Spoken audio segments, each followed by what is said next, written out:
Welcome to the Fast Leader Podcast, where we explore convenient yet effective shortcuts that will help you get ahead and move forward faster by becoming a better leader. And now, here's your host, customer and employee engagement expert, and certified emotional intelligence practitioner, Jim Rimbach.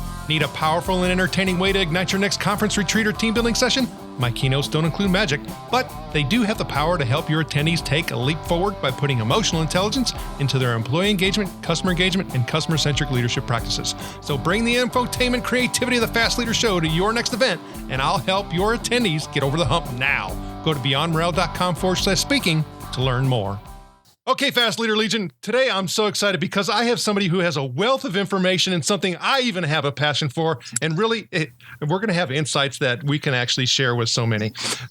Kathleen Peterson was born in Boston, Massachusetts, fifth born of 10, second girl. All siblings were close in age, but no twins. Kathleen's three older siblings were boys, so she was sort of brought up by wolves, learning early on to hold her own with men. When she was 5, which was in 1957, the family moved from Boston to New Hampshire, where her father had taken a job with a startup. Her father was a self-made man, literally rising from messenger boy to a senior executive and member of the board of directors. Kathleen inherited a lot of her business savvy from him and patience from her stay-at-home mom. With 10 kids, if you wanted extras, that was up to you. So Kathleen had her first job at age 11. She was a mother's helper for a neighbor with 6 children. Kathleen had a lot of jobs. She worked in a movie theater, several retail stores, cocktail waitress, bartender, chambermaid, office worker, and technical illustrator. In 1979, she began what would be her real career when she went to work for her husband in the telecommunications business.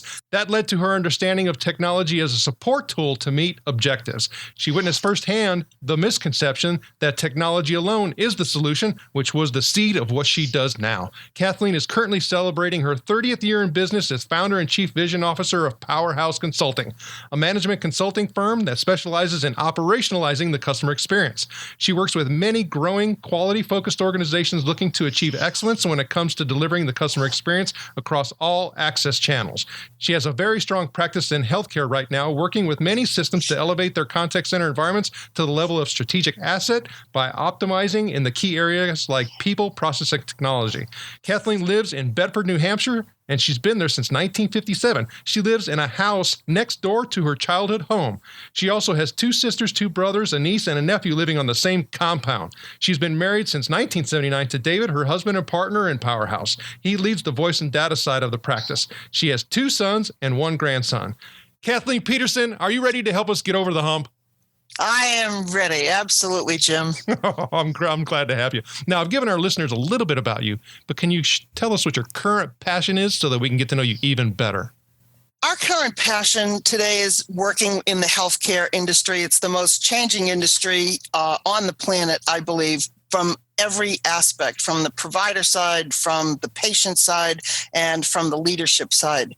When we look at what it takes to be successful in this, what we really have identified as the number one success factor is leadership. It's the leadership at the executive level being able to understand and sustain their strategic objectives. But it's really, whatever the strategic objective is, it's the change management that's causing either the success or the failure, and the ability to communicate why something is happening, why we centralize, why we have to gain efficiencies, why the brand is going to benefit from this.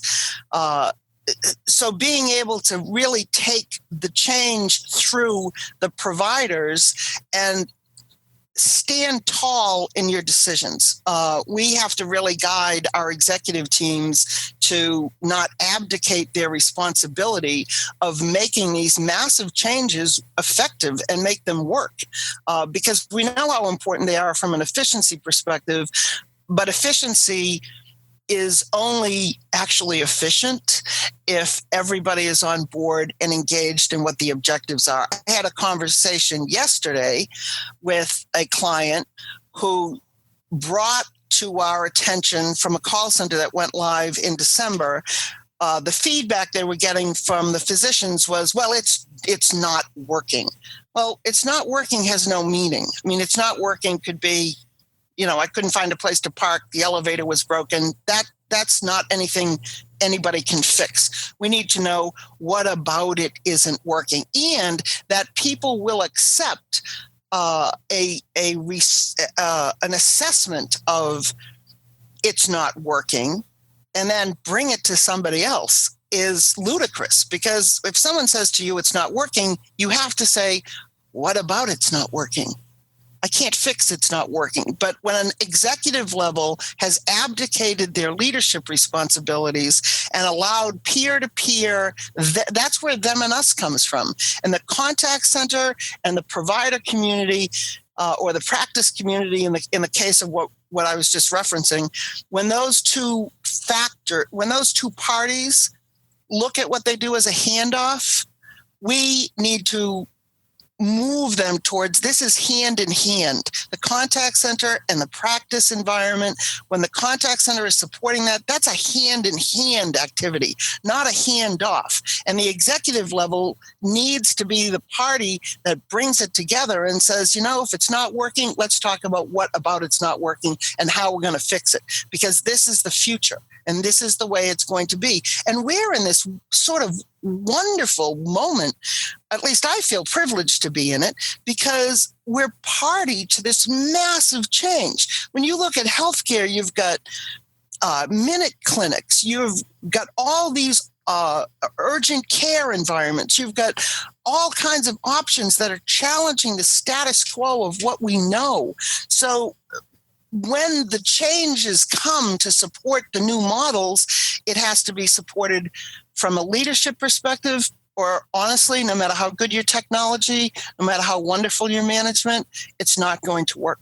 It's going to be a constant source of irritation without proper leadership. Thanks for sharing that story. As you were talking, a lot of things started going through my head. And one of the things about the Fast Leaders Show for me, which has been such a tremendous, life impacting type of experience, is I get to hear all these different stories and hear these different perspectives. I start seeing common themes and threads. And it's just really, when you were talking, I started thinking about what I hear a lot of folks sharing in regards to, vision. And as well as communicating intent. And for me, it seems like the more that people, make their message and their focus and the things that they say, repetitive and simple, it kind of helps lead through that change process. But you can't waver. No, you can't waver. And that's where the strength of leadership comes in. And just be consistent and inclusive. When people are making statements, they're pain statements. If the user community has a statement, it's just not working, they're in some sort of pain. So, the good news about physicians, particularly in healthcare, is physicians are scientists. So when I volunteered yesterday to sit down with physicians because I know from past experience when I say to them, we all appreciate evidence-based reasoning. So what's the evidence for this? So when you get into a dialogue, they actually talk themselves out of the problem. So the challenge is having the confidence to address that. And you use the word vision. That's why I'm the chief vision officer, because my job in a lot of our engagements is to clarify the vision. And when I say vision clarity, I'm talking about an actual operational plan for what that vision statement actually means. Because the reason we have cynicism around vision is because it is not experienced in the operation of the enterprise. So, to make vision really significant, we need an operational plan to support that vision. Okay, that's a very important point right there. So kind of help me understand that a little bit better when you start, so for me, I think that, well, when I see your vision, I'm not connected to it. So how do you actually enable that connection to take place? The process that we use is we build for our clients what we call a stratactical map. So it's your strategy, which vision is the seed of your strategy. And we identify the tactical elements, and it's a very simple plan. It starts with, here's the vision. What are your financial perspectives? What are your growth objectives? What are your efficiency objectives? The next lane is define the customer experience, because everyone says, 90+% of people say the customer experience is their primary objective in as part of their strategy.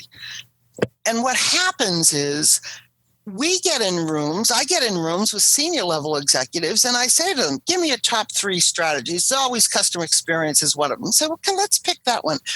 What do you want for your customer experience?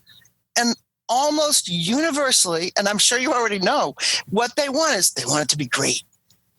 If you're in e-commerce, they want you to be surprised and delighted.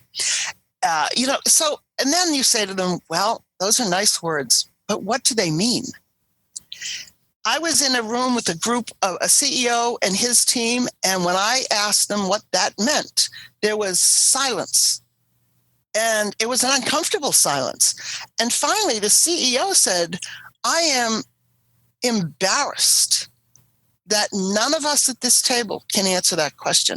And I said, it's okay. That's why we're here. We're going to help you do that. And we extract from them through a conversation. As a consumer, what do you want? What makes you feel like you're getting what you need? So when they say to us, well, we want a quick answer, we want an informed rep, we want them to recognize and know us. So we can get those. Once we get those nuggets, we then say, okay, are we all clear here? This is who we want to be. These are the growth and efficiency, how we're going to get there. Here are the experience elements. Then we go through a process of saying, here are the processes and technologies that are required to achieve that. Here's the human capital that's required to achieve that.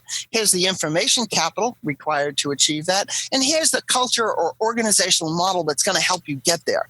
So we take their vision and we operationalize it through a strategy we call vision clarity. It operationalizes, and I have to say it's a magical outcome. Okay, when you were explaining that, I started thinking about executives being so far removed from that actual patient or member or customer interaction that oftentimes, what they say they want from an experience perspective, has the potential of not being aligned with what the customer or member or patient actually wants. I mean, did you find at times there is that disjointed or disconnected or unrealistic expectation? Well, I think sometimes you have to assist them in defining what, based on their vision, what that patient experience should be. I haven't found that the gap is very large. It's kind of the biggest gap is in understanding that when you build a plan or you build out your vision, that you come to the realization of what your operational infrastructure has led to. And if you look at healthcare as an example, what we find is all of a sudden someone wakes up one day and they go, wow, I have 100 locations across my 10 hospitals who have deployed automatic call distribution or call center technology. What the heck is everybody doing? So then they start looking at, oh my goodness, billing centralized. Oh, that's over here. Oh, finance centralized. That's over here. Oh my goodness, we had a centralization of appointments in our southern tier. Oh, we have another call center over here that's doing that. They're all making independent arrangements with the vendors. They're all taxing the heck out of IT because there's no strategic model for them to follow from an infrastructure perspective. And the consequences are, as anyone in contact centers know, they wind up focusing only on the challenges. What's wrong with it? We got too many calls in queue. We don't have enough people.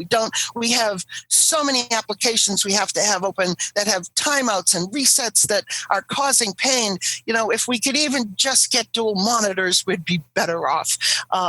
So what we're finding is that enterprises have begun to recognize they need at the executive level to have some influence and persuasion over these environments because they're costing them a fortune. They're not yielding the outcome. In fact, in many cases, they're damaging the brand.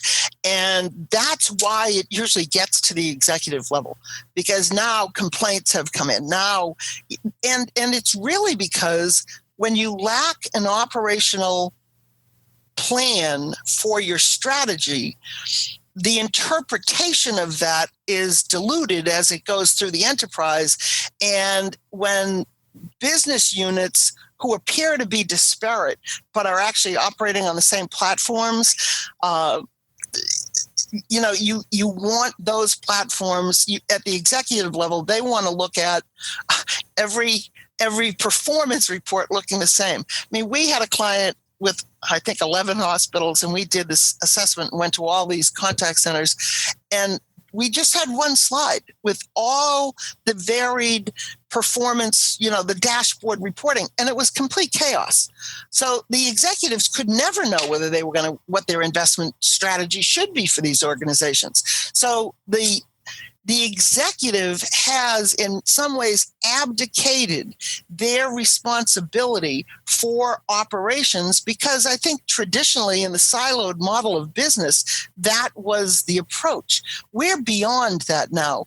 The senior level really needs to champion these centralizations and champion the objectives that surround those, and hence champion the contact center being properly provisioned and managed. Well, the reality is that they have a fiduciary responsibility. And if they're not doing those things, they're not executing on their fiduciary responsibility. Now, when you start talking about all of this change and reorg and transformation, there's a lot of passion associated with that. And on the Fast Leaders Show, we look at quotes to help us, to guide us, give us vision. All of those things. Is there a quote or two that you can share that you like? My favorite quote comes from Madame de Stael, who was a French-Swiss writer in the late 1700s. And the quote I have relied on for decades is, "The human mind always makes progress, but it is a progress in spirals."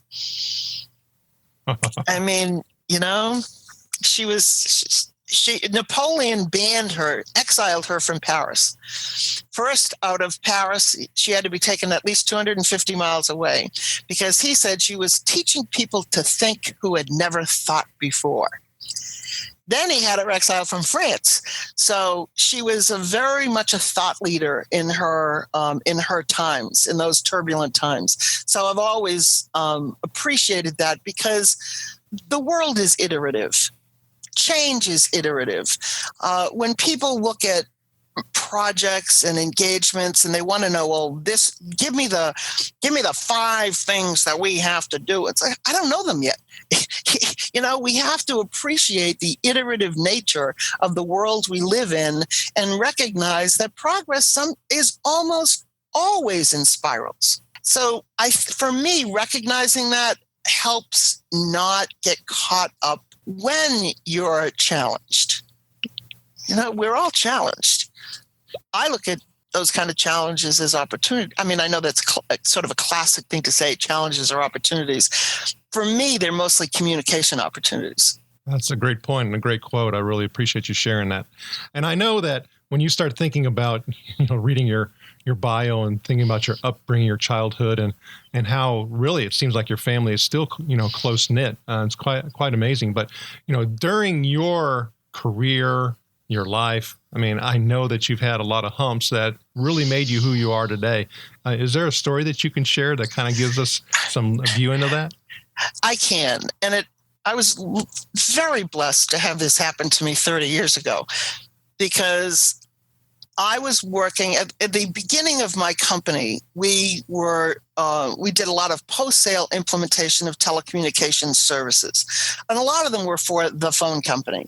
So at that time in Boston, I think New England Telephone had already become NYNEX, but we were engaged as probably a very early outsourcer to provide, because my husband and I had owned what was, before divestiture, called an interconnect company. So we were actually selling systems We sold that company in 1986, and then David and I went into two different consulting practices. I had my own. He went to work for somebody else. But we were engaged by NYNEX we were doing three projects at the same time. Major hospital in Boston with a 10,000 line replacement, a major university in Boston with two campuses, which was a 20,000 line replacement, and the entire city of Boston, which was, I can't even remember how many lines. But if you think about the timing, that was when we were going from truly the big old phones, when people would say, hey, Jim, pick up line one, and you'd press the big flashing button on the phone and you'd pick up line one. It had gigantic 25 pair cables coming, all copper. The things could be a weapon. If you threw one of those phones at someone, it would definitely cause pain if it hit. So we were going from analog technology essentially to digital. So interestingly enough, it was also a similar intense transition, particularly in the healthcare world, going from the secretary answers the call, the doctor picks up the line. Now we're telling them that's going to be history. You're going to have to transfer that call. There are no more intercoms. It's all digital. So there was a lot of anxiety in that. There was also, I ran one of the groups or functions we had was the trainers. One night at the end of the day, I got a call from the project manager at the university. We had a group of trainers on campus that day. That training location was going to be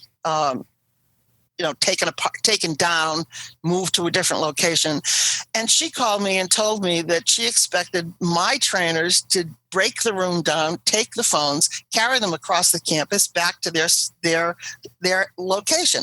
And I said, because no, we don't touch equipment. We're not insured to touch equipment. We're not hired to touch equipment. I don't think I said it very nicely. I was I was young. I was tired. I thought we've been helping you so much. I had all the poor me. And she just caught me at the wrong moment. And I actually flew off the handle. So, but I was right. I was a right fighter. So she then asked that I be removed from the project, and that caused all kinds of, drama. I will have to say at that time, and I'm not sure that companies would do this today, my client stood behind me 100%. They said, nope, she's absolutely right. They don't touch equipment. They can't touch equipment. And plus, we're not going to remove her from the project. We'll make her go away for a couple of weeks, but we're not going to take her off. So as that was happening, it was a horrible blow to my ego, because I thought, oh, I'm so right. Who does she think she is? I had been at that time very interested in Tony Robbins. I had received his book from my sister-in-law in 1988, Unlimited Power is the book. I had been reading that book, and I always sort of went back to it, and then I had gotten this tape program. So while this is happening on one side, I'm listening to all these tapes about communicating yourself, communicating others. I get to tape 7, it doesn't work. So I call up Tony Robbins. This is before the internet. There was a time before the internet. So I call them up and I tell them about the tape, and they're going to send me a new one. And I said to them, well, what else do you people offer? Because she goes, well, we have they called it at the time a certification program. It was a 2-week-long seminar with Tony Robbins in Hawaii. It was $5,000. And $5,000 is still a lot of money. But then it was a ridiculous amount of money. But I was in a state, I can remember to this day, going right out to the driveway and talking to David and saying, look, it's $5,000. I'm even talking about it now, I still can remember how intensely exhausted I think I was. And he just said, hey, go. What the heck? You sort of have 2 weeks off from Harvard, so you might as well just go. So I said, okay, I'm going to go. And I went, and I got to tell you, that period of time taught me that it's not, being right is pretty close to useless if you can't effectively communicate it. so the ability to look at what that other person needs and how your rapport skills are going to enhance your message, that's one side of it. But I think the bigger side of it for me was it's first what you're telling yourself. So the whole communication thing is really, do you have enough evidence to support this belief? So I could sit and think this woman is an idiot. Well, what evidence are you using for that? The fact that she's stressed out because she has a task that has to be done. I'm stressed out because I don't want to, so it put me on a path, actually, that I attended after that a lot, because one of Tony Robbins' other quotes is repetition is the mother of skill. So I kept going to these, I think that was the last 2-week event he ever did. But I kept attending events of his, and in fact was by the late 90s staffing events for them. Being a staff, so I could attend again for nothing and do the fire walk and do all the crazy things. But if you take the crazy things out of it, the yield is you will always not only perform better when you communicate better, you will manage your own state of mind. Lot of head nodding going on here for those that can't actually see the video. Is that I think people have this false perception that once they gain a particular piece of knowledge, it's going to change their outcome. And one of the things that you talked about, which is really one of the most important points in all that, is that you didn't stop. You kept going so that you can actually change your own behavior. Exactly. You got to practice it. It needed changing. I mean, I was an attention hound. Being the fifth of 10, you're in the middle of a calamity. So the only way you're going to get it didn't matter whether it was positive or negative, just attention. So I had to undo a lot of my reactionary response conditions that had as I said, I was very fortunate to have that happen, at the beginning of my career, because it established a real, genuine obsession with being able to effectively get the message across. Because being smart is again, it's as stupid as being right if you can't communicate it. I love that. Okay, so now I know you got a lot of things going on, and you're a machine. You just keep going and going and going. But when you think about all that you have going on, what's one of your goals? My goals have pretty much always remained the same, and it's really contribution.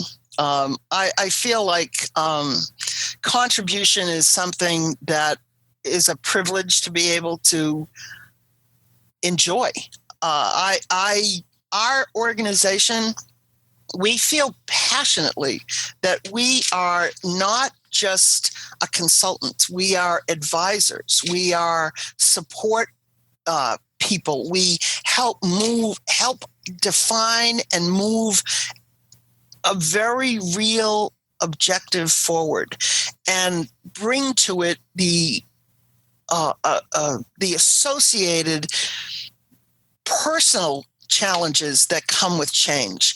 We're very good at the optimization side, the technical side, that training development, all those things. We can do that.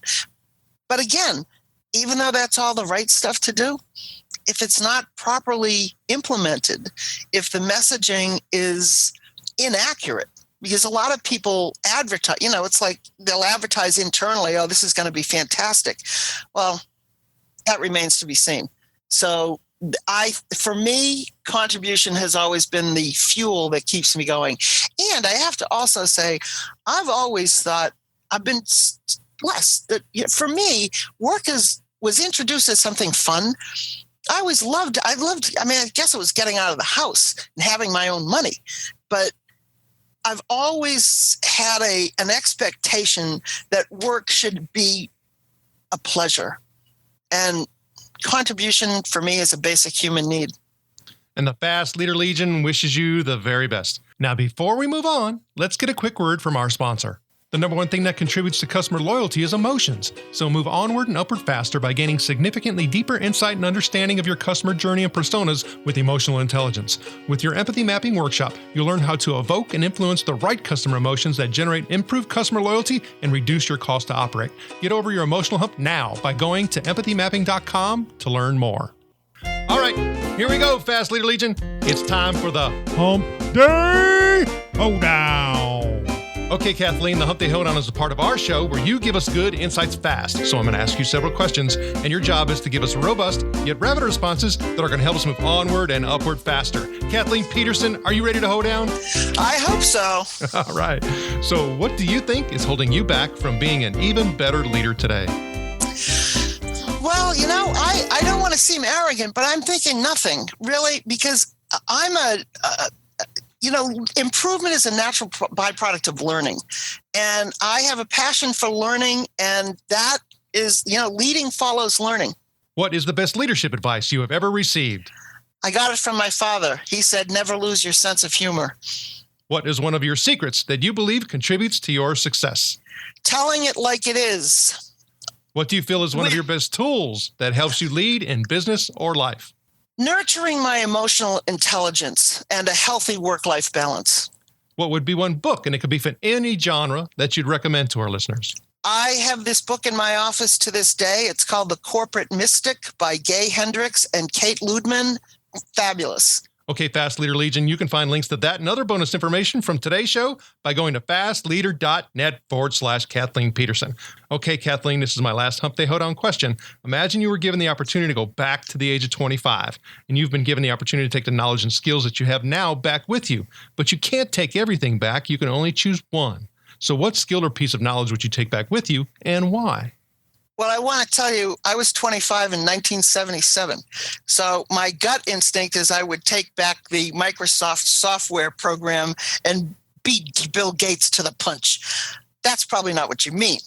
But as a time traveler, I wouldn't want to go back to 25. But if I did, I'd be better to my knees. I just got told the other day after I have a knee replacement. So, that and maybe the skill of being a better communicator earlier. Kathleen, it was an honor to spend time with you today. Can you please share with the Fast Leader Legion how they can connect with you? We can be reached at I can be reached actually at K Peterson at Powerhouse1. That's the digit1.com. Our website is www.powerhouse1.com. And my book, Backstage at the Customer Experience, is available on Amazon. Kathleen Peterson, thank you for sharing your knowledge and wisdom. The Fast Leader Legion honors you and thanks you for helping us get over the hump. Thank you for joining me on the Fast Leader Show today. For recaps, links from every show, special offers, and access to download and subscribe, if you haven't already, head on over to fastleader.net so we can help you move onward and upward faster.